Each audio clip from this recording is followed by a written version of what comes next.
And so that's half the university. And then you could say, well, imagine that you generated the system of universal tests, which is a possibility. And that means you could bring accreditation to everyone at a low cost as well.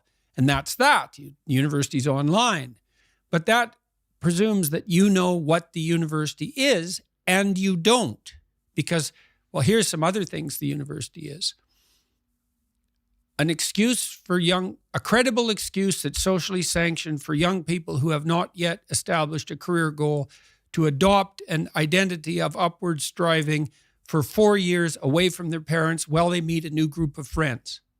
Like that might be 90% of the university for all we know, because it's certainly, for me, for example, when I went to college, I left home when I was 17, and I left this small town I had grown up in. And in many ways, I left the peers that I had been associating with. Now, a couple of them came to college with me, so I had a toehold there. But I made an entirely different group of friends.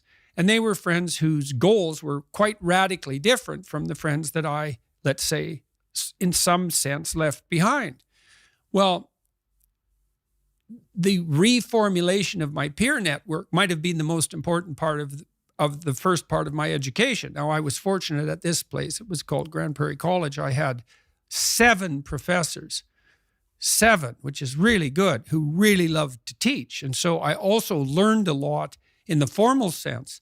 But while I was doing that, I was also negotiating, well, how much partying do you actually do?